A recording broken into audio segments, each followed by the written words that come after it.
राष्ट्रीय महामंत्री और बंगाल के प्रभारी, जिन्होंने बंगाल के संगठन के अंदर अपने परिश्रम से जान फूंकी है, ऐसे श्री कैलाश विजयवर्गीय जी, केंद्रीय मंत्री श्रीमान बाबुल सुप्रियो जी, बहन देवर्षी चौधरी जी, भारतीय जनता पार्टी के वरिष्ठ नेता आहलूवालिया जी, बंगाल भारतीय जनता पार्टी के वरिष्ठ नेता श्री मुकुल रॉय जी, भारतीय जनता पार्टी के राष्ट्रीय सचिव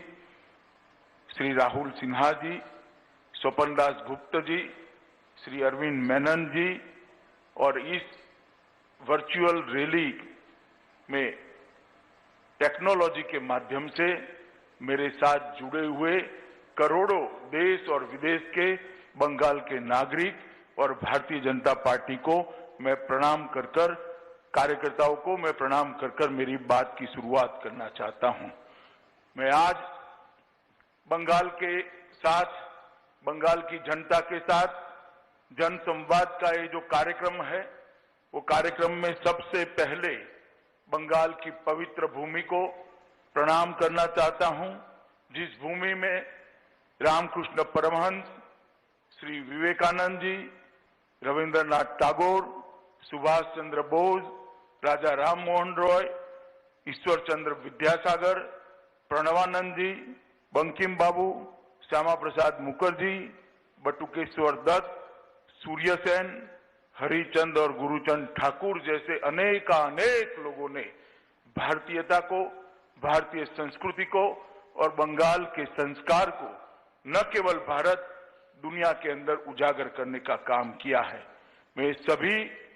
बंगभूमि के, जहां बंगभूमि ने जिन्होंने जन्म लिया, ऐसे सभी महानुभावों को प्रणाम कर कर मेरी बात करना चाहता हूं। आज सबसे पहले बंगाल के अंदर और देश में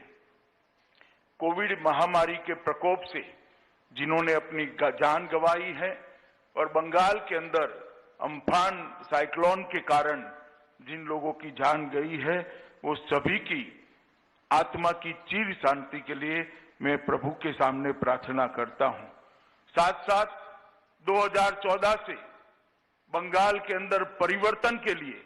राजनीतिक संघर्ष करते करते 100 से ज्यादा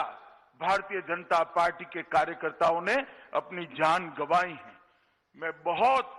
संवेदना के साथ आज वो 100 कार्यकर्ताओं के परिवारों को सलाम करना चाहता हूं कि आपके परिवार का त्याग,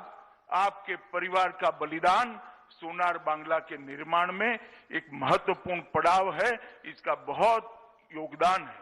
और जब भी बंगाल के अंदर परिवर्तन का इतिहास लिखा जाएगा, आपके परिजनों ने जो बलिदान दिया है उसको स्वर्णिम अक्षर से लिखा जाएगा। आज मैं देश भर के कोरोना वॉरियर को भी बड़े सम्मान के साथ सैल्यूट करना चाहता हूं, जिन्होंने अपनी जान को जोखिम में डालते हुए अन्य की जान को बचाने के लिए कोरोना के खिलाफ लड़ाई लड़ने के लिए बाहर आए हैं। और जो भाई बहन पूरे देश भर में बंगाल में कोरोना से ग्रसित है, मृत्यु के खिलाफ, कोरोना के खिलाफ जंग लड़ रहे हैं, मैं इन सबको भी अपनी शुभकामनाएं देना चाहता हूं कि आप जल्दी स्वस्थ होइए और सोनार बांग्ला के अभियान के अंदर, सोनार बांग्ला के निर्माण के अंदर जुड़ जाइए और बंगाल के अंदर परिवर्तन की ये लड़ाई के अंदर जुड़ जाइए। मैं आज इस वर्चुअल रैली की कल्पना के लिए भारतीय जनता पार्टी के राष्ट्रीय अध्यक्ष और देश के प्रधानमंत्री मोदी जी दोनों को बहुत बहुत साधुवाद देना चाहता हूं, क्योंकि कोरोना की महामारी के समय जब सोशल डिस्टेंसिंग रखकर बात करनी होती है, उस वक्त टेक्नोलॉजी के माध्यम से जनसंपर्क और जनसंवाद का जो रास्ता नड्डा जी ने ढूंढा है, मुझे पूरा भरोसा है कि कोरोना महामारी भी भारतीय जनता पार्टी की संगठन की यात्रा को रोक नहीं पाएगी। देश में 75 से ज्यादा वर्चुअल रैली के माध्यम से देश भर की जनता